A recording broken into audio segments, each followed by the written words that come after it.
Hi everybody, thanks for joining me for this week's video where I'm going to do more progress on my bits and bobs collage quilt, part 14, and I always put the link to the playlist in the description if you're interested in seeing back parts. So this week I am going to work on this other block where I use a mini yo-yo flower. I made this one before I made the other one. What I think is fun, I have 3 or 4 fabrics in this quilt of a multicolored print where it's blue. If you notice, I use a lot of dark blues, light blues, and a rosy pink in this quilt with a couple of dashes of a darker I don't know, raspberry, I guess. Anyways, so this is one of those fabrics. So I decided to make a spool. Use the spool as a vase with the mini yo-yos as flowers.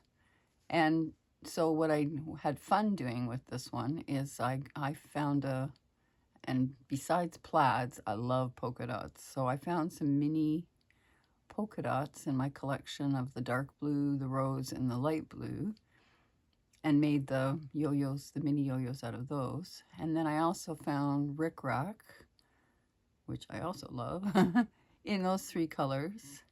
And to make them in the same polka dotty kind of thing, I put a tiny little French knot in each of the waves, the upper part of the waves, which added a funny little feature.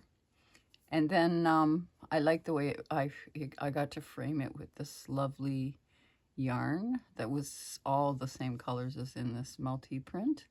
But then another additional fun thing I did, which to me makes this block, is I framed it on the outside with similar mini yo-yos. Using the dots, the tiny dot fabrics. I framed it using the tiny little prairie points. And on the corner, I didn't use the multi-prints like that. But other than that, it's all the polka dots. So it kind of brought it all together. Yeah, I love this block. I know I keep saying that about everything, but I did enjoy creating all of these elements.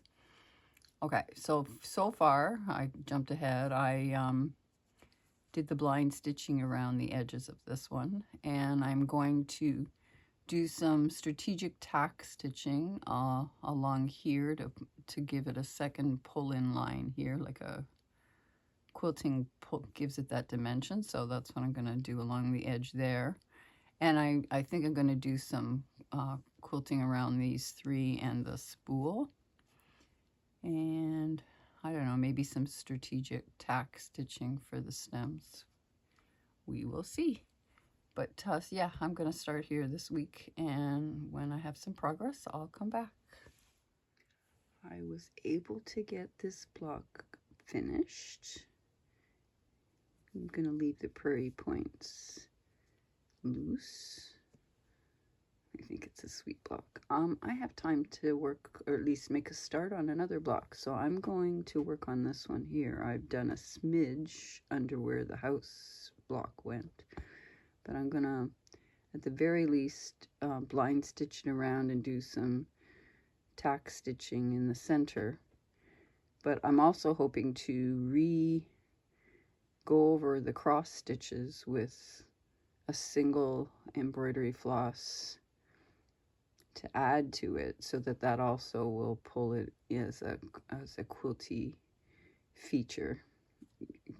I didn't explain it completely good there, but basically, if I go over all the cross stitches with a single strand of embroidery floss in the same color through all the layers, then that'll become a kind of quilting that will help that design stand out.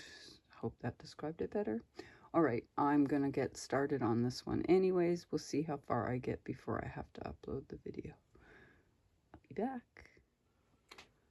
I've gotten as far as I can on this gingham element with the white trim.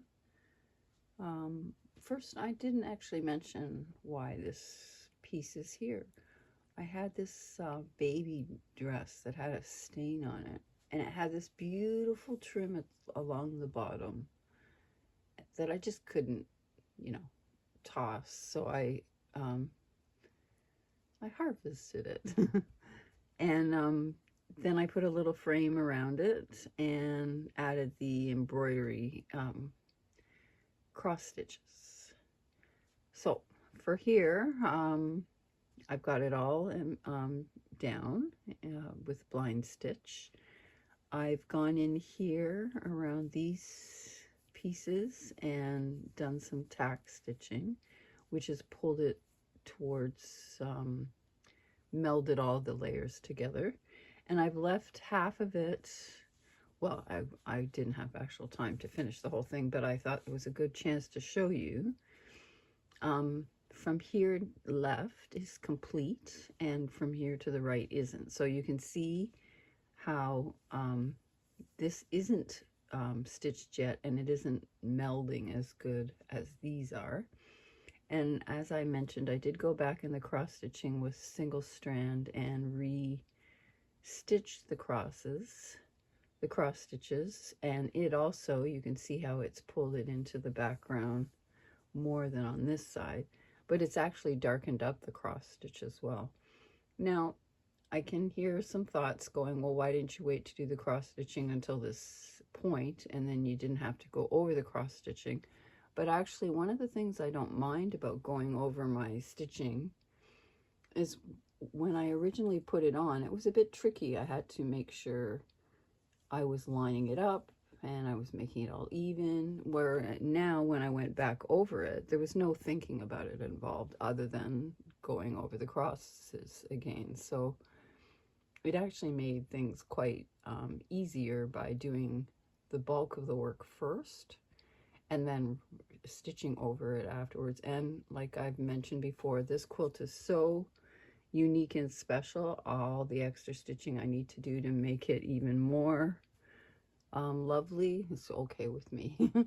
So this block done, almost done. Good progress this week. I hope you enjoyed. Thanks for watching. Like, comment, of course, always, please.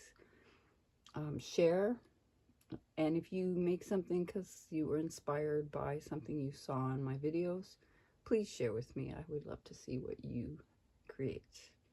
All right, further progress for next week, and I will see you then.